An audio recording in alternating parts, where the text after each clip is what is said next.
Pozdravím všetkých fanúšikov internetovej relácie v rukách Igora Novosada. Tak čo, ako sa vám ľúbil diel číslo 5 s Aneškou? Mimochodom, chcem vám dať do pozornosti, že všetky diely sú u nás na našom internetovom kanáli YouTube pod hlavičkou Igor Novosad Hair Design. Takže kľudne si môžete pozerať všetky diely od prvého až po tento. Dnes zmeníme Elenku. Elenka má 55 rokov. Je to naša ďalšia výherkyňa, ktorá poslala na známu mailovú adresu svoju fotografiu. Elenka má 55 rokov, toho času je bohužiaľ nezamestnaná a mne je veľkou cťou vám ju práve teraz predstaviť. Elenka, ja ťa vítam v našej relácii. Ďakujem pekne. A ja ďakujem, že si prijala pozvanie. Povedz, čo ťa viedlo k tomu poslať tvoju fotografiu? Potrebujem zmenu, lebo som momentálne nezamestnaná a chcela by som si nájsť novú prácu.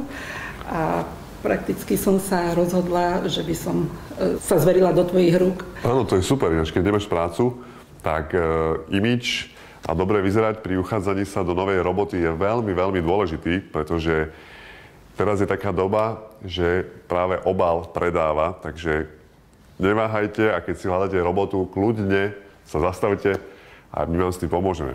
Super. Čo očakávaš od zmeny, Elenka?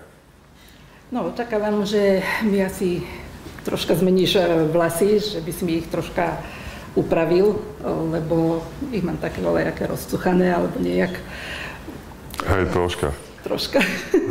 A napríklad, čo sa týka make-upu, ty sa maluješ troška? Malujem sa, ale tak jemnejšie, lebo už predsa mám svoj vek. Ale práve, že na svoj vek vyzeráš veľmi dobre, máš veľmi peknú pleť. Áno, áno, áno. A si aj za totálnu premenu, že čo sa týka vlasov? Že by som ťa ostrial nakrátko, zmenil farbu? Farbu by som prijala zmeniť, nakrátko veľmi nie, lebo som zvyknutá si vlasy vypínať, áno. Aha. A no, nechcela by som nejaké asymetrické účesy. Aha, dobré vedieť. A keď mám krátke vlasy, mne zvyknú stať. Super, tak ja mám základné informácie, ideme sa pustiť do toho. Ďakujem za pozornosť. Aby som v krátkosti zhrnul Elenkine vlasy, tak sú trošička suché, už sú také unavené pôsobením času. Elenka ma poprosila a vlastne povedala aj na kameru, že si vôbec neprosí nejaké asymetrické strihy a takisto si neprosila ani strih nejakých krátkych vlasov. Aj keď ja som vždycky zástanca, že v určitom období, keď je človek, nazvime to troška starší, už by mal ísť do takých kratších vlasov. No ale nemuseli sme to síliť, takže som Elenke nehal viac menej dĺžku ako má, iba som ju troška skrátil. Pri farbe som postupoval trošička inak, lebo Elenka si farbí vlasy sama a mohli ste si všimnúť, že na druhej polovici vlasov je tá farba tmavá a naopak pri korienkoch už svetlá. A dozvedel som sa, že Elenka si neháva svetlé vlasy už zámerne, lebo vtedy je pochopiteľne menej vidieť vyrastajúce šediny. Takže toto je aj taký trik pre vás. Tie, ktoré máte šedivé vlasy, tak doporučujem vždy ísť do svetlých odtieňov. Čím svetlejšie, tým menej bude vyzerať, že vám vlasy odrastajú. Takže som jej natrel ja farbou, aby tam nebol príliš ten kontrast, tak som jej natrel takou tmavou blond a do tých tmavých som to dal tak dostratená. No a následne som to už len poskracoval, poprestrihával popri tvári. Dal som jej to aj na natáčky, lebo vlastne som chcel, aby som si spravil takú divu, takže výsledok môžete vidieť sami. Elenka mala nechty veľmi zdravé, to som si všimla ako prvé a jediné teda, čo bolo potrebné upraviť, dĺžku nechtu mala každý necht úplne inej dĺžky, boli veľmi neupravené, každý necht bol iného tvaru, takže nechty sme úplne skrátili. Na krátke nechty, teda ja som za to, že nechty radšej kratšie a naozaj nech vyzerajú dobre ako dlhé a každý nech je iný. Čiže sme ich dali úplne na krátko. Kožičku mala veľmi zhrubnutú, ale teda nevidím to ako nejaký problém. Poradila som jej, ako sa má o ňu starať. Vždy na noc si má dávať buď nejaký výživný olejček alebo krémik na kožičku, aby je teda časom zmekla. To sme jej tiež ošetrili, dali sme tam veľmi veľa oleja, ktorý sa jej stiakol, takže sme jej pomohli. A nechty sme nakoniec nalakovali, teda dali sme jej takú peknú rúžovú, sme vybrali farbu. Pani Elenka, jej pleť je vzhľadom jej veku veľmi pekná, naozaj má veľmi peknú pleť, bez nejakých vrásov alebo nejakých pigmentových škvrniek alebo niečomu podobnému. Stačí jemný make-upík, prepudrovanie, zvýraznenie líčiek. U nej skôr je také problematické tá očná partia, má tak už trošku previslejšie tie horné viečka, takže som jej sa snažila ukázať, akým štýlom a akým spôsobom hlavne si zvýrazniť tie oči a nebude ukazovať na to, že má trošičku tam taký menší estetický problém. Veľmi ľahko sme to zvýraznili takými zemitými farbami, hnedou prevažne. To očko sa jej krásne rozžiarilo, dnu sme dávali, na vnútorné oko som použila telovú ceruzku, aby bol ten pohľad ešte jasnejší. Nalepili sme trošku trsy, aby sa to oko otvorilo. Zvýraznili obočie. Plné pery som zvýrazňovala úplne v decentnej starorúžovej farbe a viac tam nebolo treba, pretože naozaj som sa najviac zamerala na tie oči. Pani Alenka je dáma, ktorá preferuje viac menej športovú eleganciu. Je to dáma v rokoch s troška nekonfekčnou veľkosťou. Volili sme svetlejšie farby, aby sme ju troška omladili. K jej typu postavy by som odporúčila skôr úzke nohavice, troška širší top. Môže nosiť sukne tubového alebo púzdrového strihu. Tyrkysovo-bežová kombinácia farie pani Elenku veľmi rozžiarila a veľmi omladila. Zuzka, ty si maminu nevidela celý deň, takže ju teraz pozveme medzi nás a som veľmi, veľmi zvedavý, že čo na ňu povieš. Ja som tiež zvedavá. Elenka, nech sa páči. Wow. Spoznávaš? Elenka, poprosím ťa, poď sa postaviť, prosím ťa, sem. Super.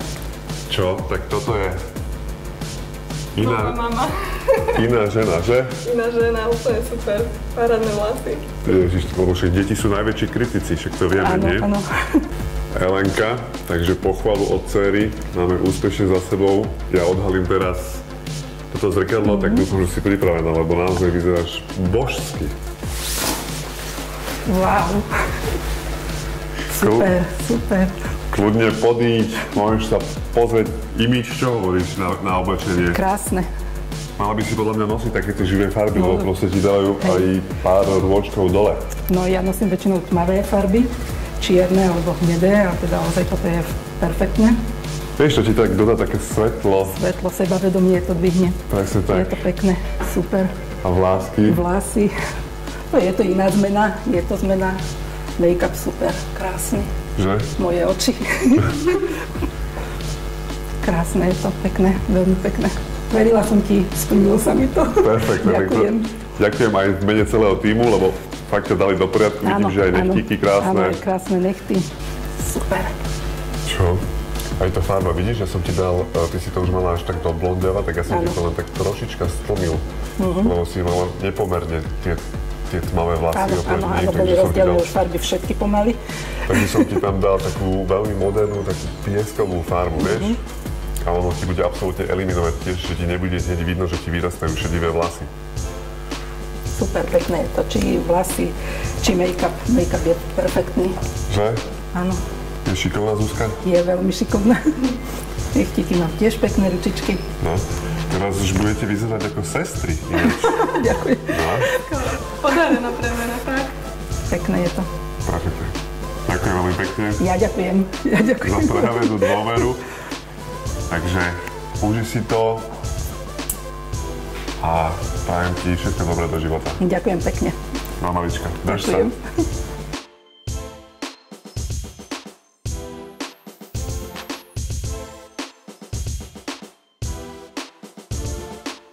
V našich reláciách z času na čas budeme mať aj tzv. Poradňu. Dnes som si do poradne pozval moju kolegynku z make-up studia Zuzku a dnes ju vyspovedáme ohľadom pleti. Budeme odpovedať aj na vaše otázky, ktoré nám chodia na náš mail. Takže Zuzka, ahoj. Ahoj. Moja otázka na teba znie, je koniec marca, ženy sú po zime, predsa síce zima nebola taká krutá, ale bola. Ako sa ženy majú spávať, keď príde s príchodom jary o svoju pleť?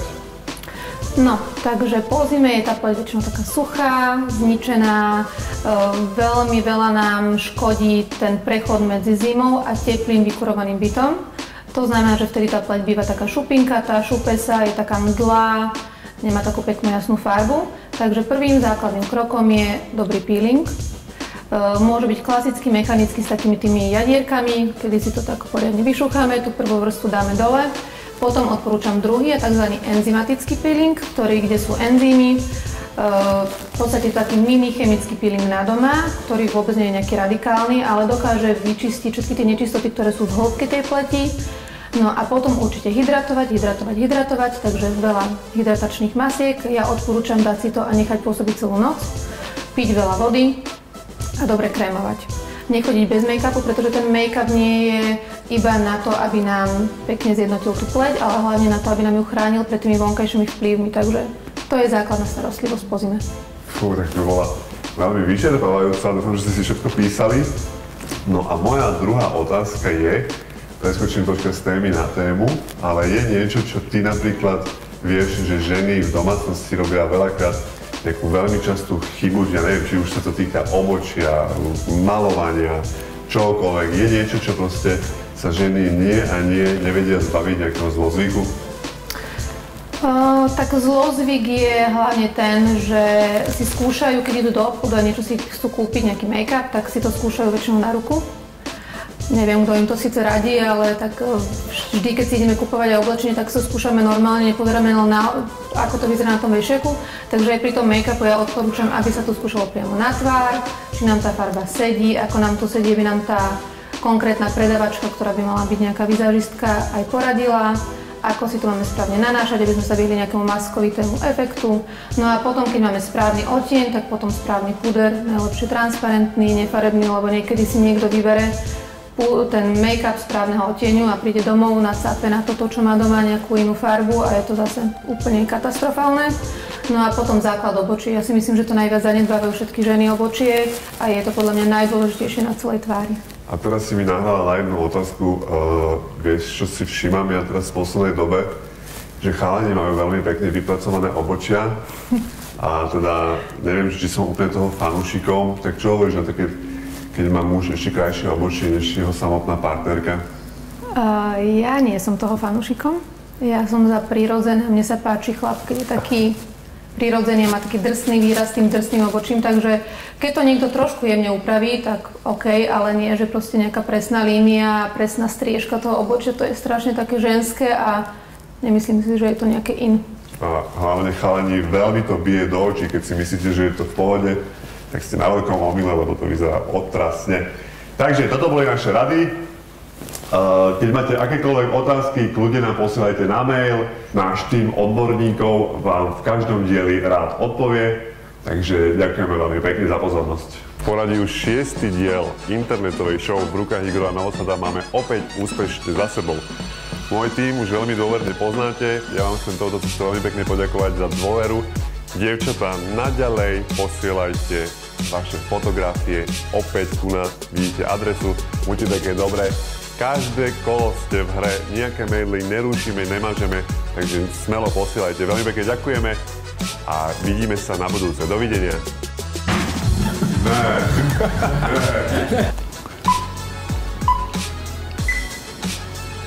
No, daj.